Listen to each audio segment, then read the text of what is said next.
Coming up on Cogeco News, the latest on COVID-19, including local numbers from the health unit. Having a ball this weekend virtually, and remembering a golfing legend.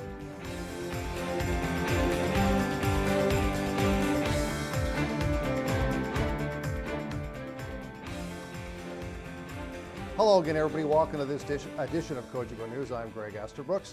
Well, they say no news is good news, and receiving the latest coronavirus data from the North Bay Parry Sound District Health Unit. So let's take a look at those numbers, especially results, because testing is going up.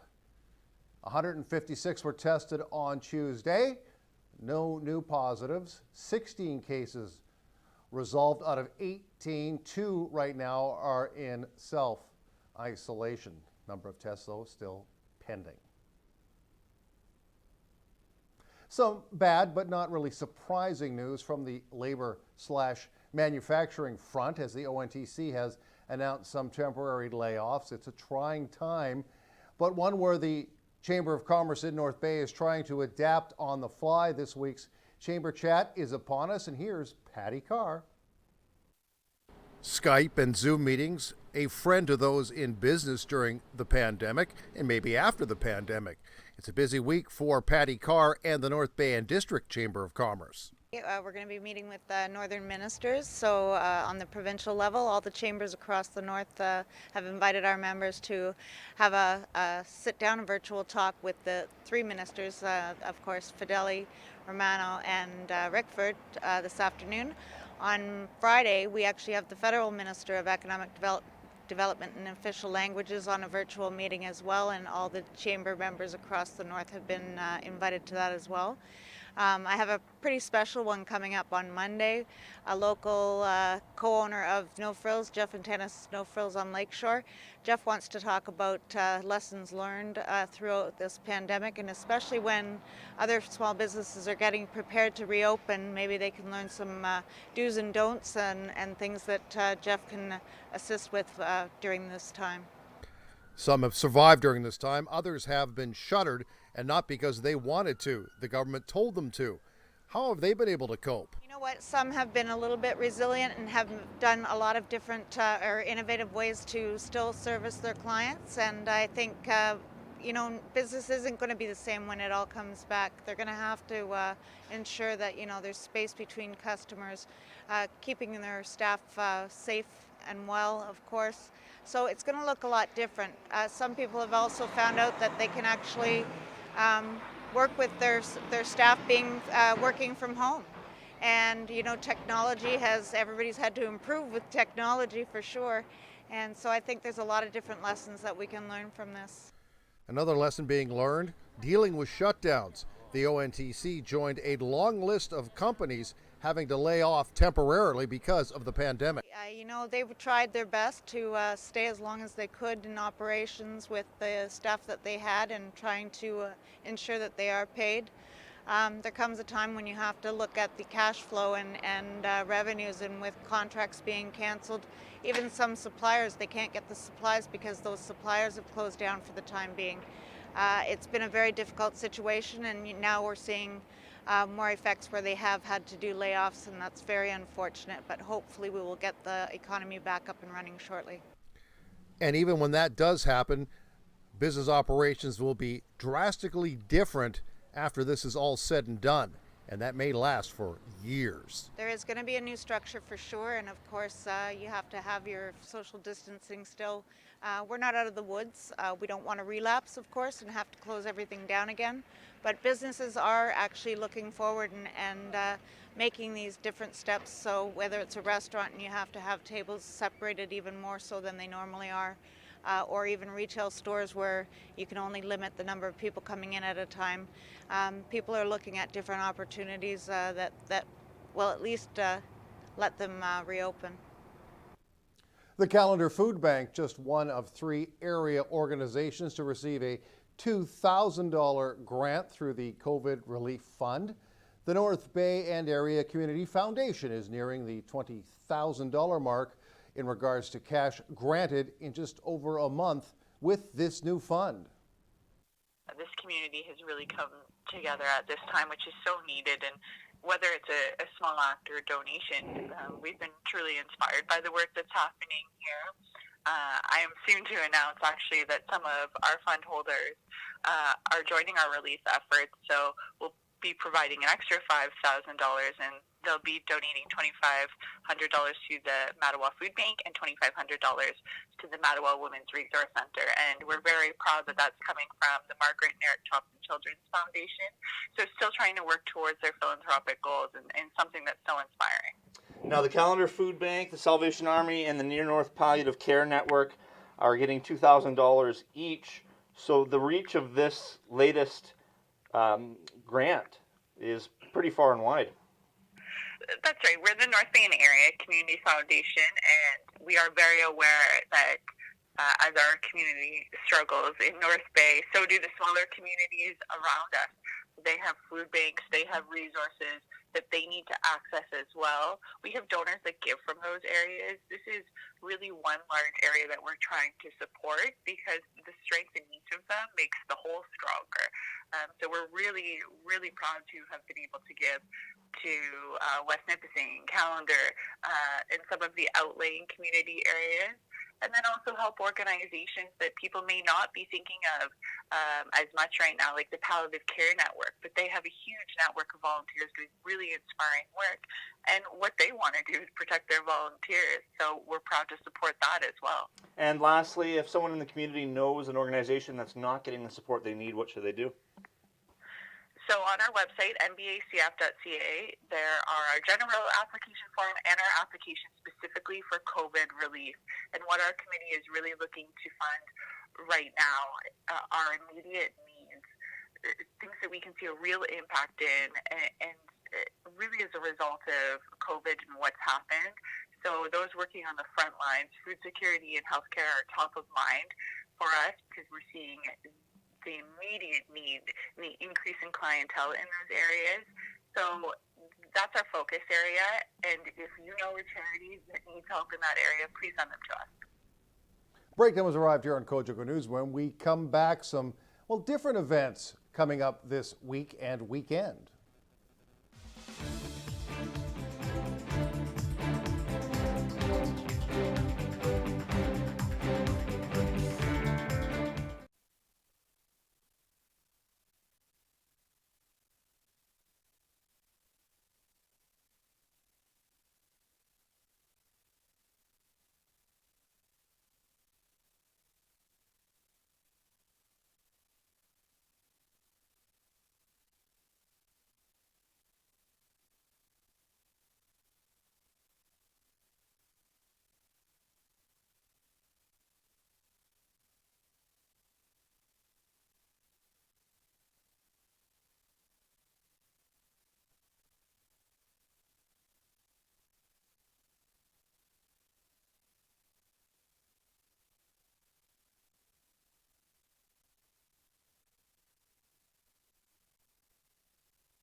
Welcome back, everybody. More Cogeco News now. Colton Chaput is an award-winning member of First Team 1305. The robotics season, of course, really curtailed this year because of COVID-19. All kinds of competitions were canceled because of the pandemic, but some virtual presentations did take place, and Mr. Chaput was a big winner. We hear a little more from him on Wednesday.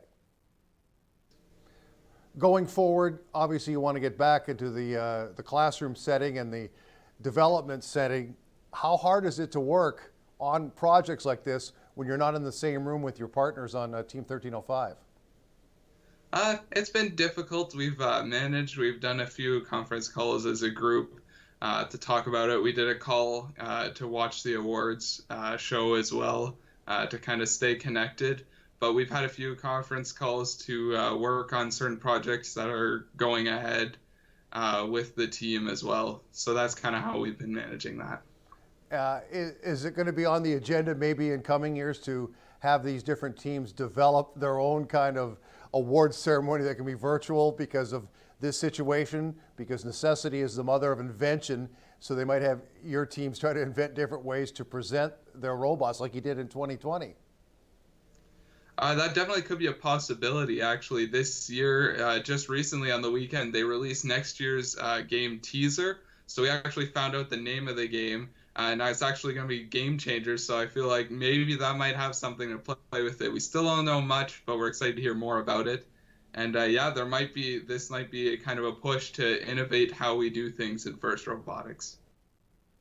Different kind of game changer coming up this weekend. North Bay's Health and Fitness Day starting at 9 a.m. Saturday morning, all from the comfort of your home. Corey Long of Core Maximus is one of the driving forces behind the event. She promises a lot of exercise, some sweat, but a lot of fun at the same time.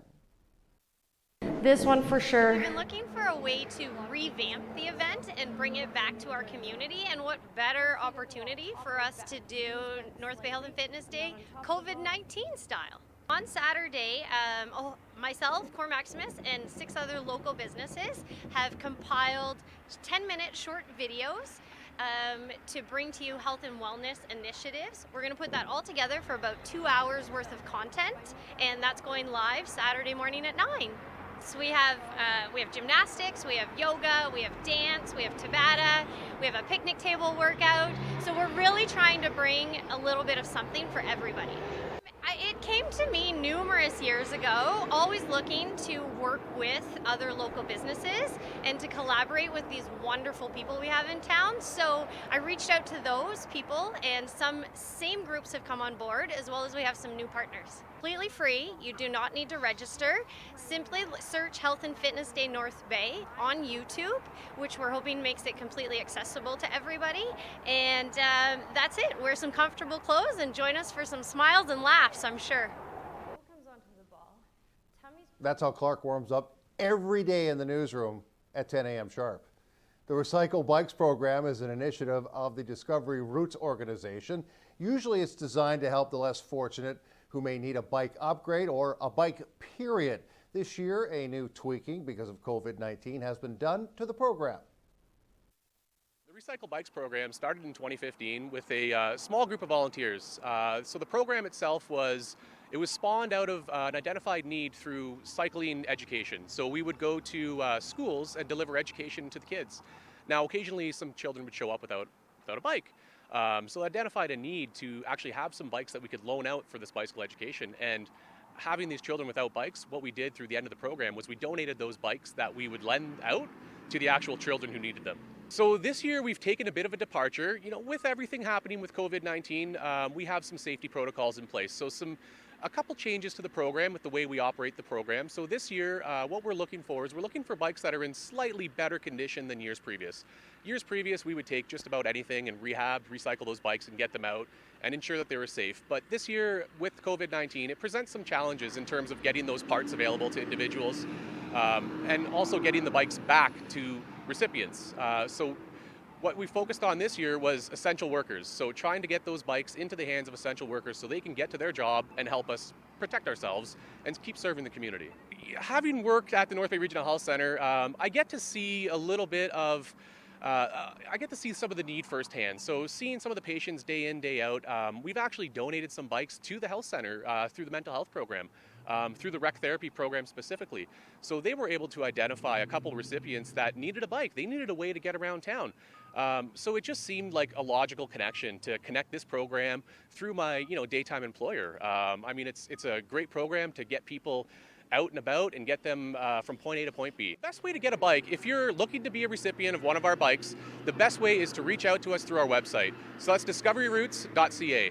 On our website, you'll find up-to-date information about the program, as well as you could you can place a request for a need. So if you have a bike or if you know somebody who's looking for a bike, by all means, reach out to us. That's what we're looking for right now. We're trying to also gather donations of bikes as well as recipients. So if you're a donator or a recipient, we're interested in hearing from you. There's no cost to the recipients. We hope that recipients can use these bikes for years to come. We have had, we've seen a couple of situations where recipients had a bike stolen from them, in which case we've actually found another bike to give that recipient back a bike. So the intention is that this is a lifelong program. So if we can get a bike in your hands, we hope that you can use that bike for the rest of your life or for as long as it can possibly serve you. That man is smooth, I'll tell you. Clark Heupel, also smooth delivering the weather and talking a little bit more about biking because Clark loves to bike. Weather and more after this.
Weather is brought to you by Canadore College.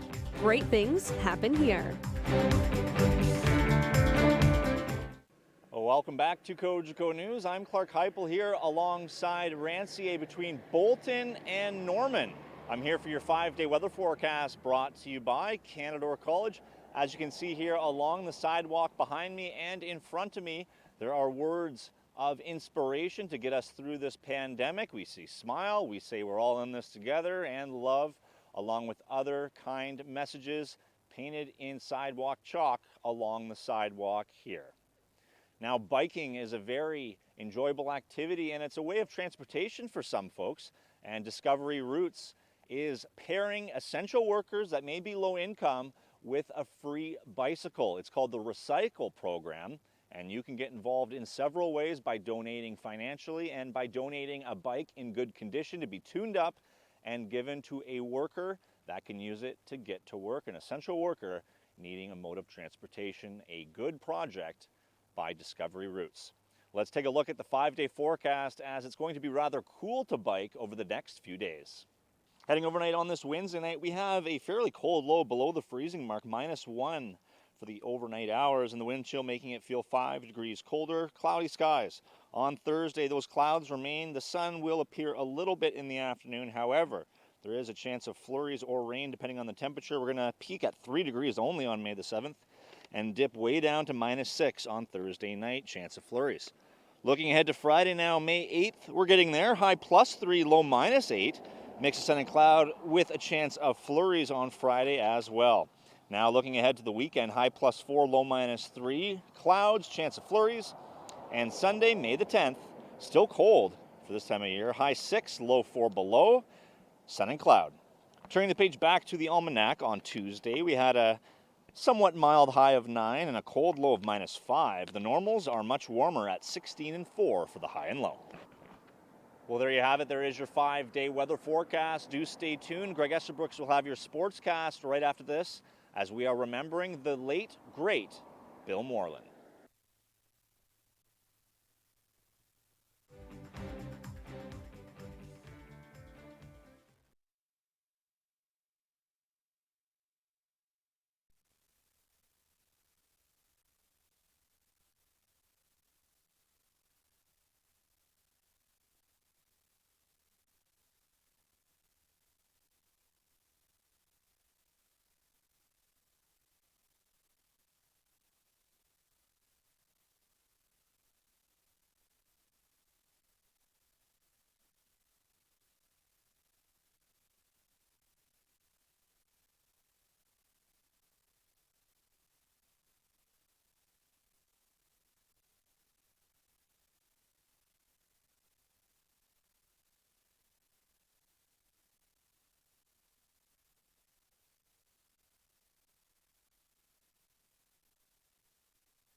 Sports is brought to you by Tag Construction for all your construction needs.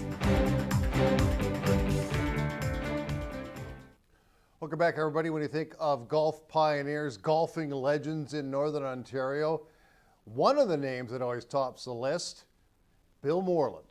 The golf legend passed away on Monday at the age of 90. Our Clark Heipel does his best to recount Moreland's accomplishments in this sport. I am standing here on the teeing ground for hole number 1 of the North Bay Golf and Country Club. And the late, great Bill Moreland, number 1, too many times to count. Just under a dozen times he was club champion of the North Bay Golf and Country Club, as he was a true local legend in the sport of golf. Now, local legend may be a bit of a misnomer, as he was a legend for Northern Ontario golf, a pioneer. Many are remembering him for his kind personality and his sheer determination to win. North Bay's Jack Lockhart is a sports legend in his own right. He's been a member of the Country Club for over 35 years. When you think that our club is 99 years old, and he was 90, so his whole life was devoted to the golf club. That was his life. All his accomplishments as a golfer were tremendous. I always found Bill very friendly. Really appreciated the fact that whenever I'd bump into him, he would always stop, say hello, have a nice little talk. And I'm thinking to myself, here's a legend in golf. He's talking to a duffer like me. And I really appreciated the fact that that was always the way it was. Jeff MANCINI is the director of golf at the club. Yesterday, when we were writing out the accolades on the screen, we ran out of space. He has accomplished so much in his 90 years. When you look at the amount of competitive titles the gentleman has won, plus the number of club championships he's won at this course, I don't know if we can ever find out exactly how many he has won. He would have been the man to know that exactly the dates and exactly who he beat in each round, and it's very, very impressive. It's legendary, actually. MANCINI was bang on. Let's look back at an interview I did with Mr. Moreland in July of 2016. His memory sharp as a tack. Are you able to pick out a few of your favorite memories from golfing here at the North Bay Golf and Country Club? Oh, that would go back a long time. I started in 1939. I won my first tournament when I was 16 in Kirkland Lake in 1946. And I won this tournament that we're playing. I won it 12 times, so there's lots of memories there where you can count on it. It will be impossible to fill the void left by Moreland. One man who may come the closest is Rob GRIBBONS. He's won the Bill Moreland Invitational 6 times, including last year's running. I met him when I was 13, and he was still playing pretty good golf back then. And when I turned 16, he started to take me out on the golf course and show me different things. He showed me how to practice. He showed me how to think the game differently. We spent hours together. So for me, he really, changed the way that I played the game. And so he meant a lot to me in that sense. He is Northern Ontario golf. He put us on the map, back in the 50s and 60s and 70s. He just dominated golf in Ontario, played in 5 Canadian Opens. He was everything to the game of golf in Northern Ontario. And we wouldn't be where we are today and without him. All golfers will get into trouble at one time or another. The best can get out of it without a problem. I remember watching him play, and he would hit shots that I could only dream of. He would be in the worst spots, and you'd think, he's not coming out of this without a bogey or a double, and he makes a shot from impossible areas and puts it on the green. And, you look at a guy like Tiger Woods and what he does in the professional tour. Bill Moreland did that in the amateur tour. Now, the running of the 2020 Bill Moreland Invitational is in doubt due to the coronavirus pandemic. However, next year marks 100 years of the North Bay Golf and Country Club, and Club Pro Jeff MANCINI has a few things ready to celebrate the life of Mr. Moreland, along with the club's centennial anniversary. Reporting from the North Bay Golf and Country Club, I'm Clark Heipel for Cogeco News. Let's send it back to Greg at the news desk.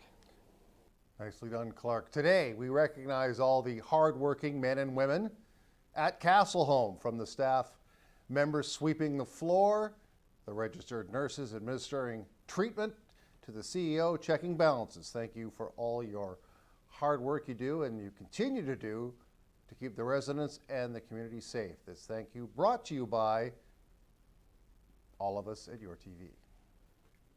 That is it for all of us from Your TV on this Wednesday in Cogeco News. Thanks for watching. We'll have more Cogeco News for you live at 5 o'clock on Thursday. See you then.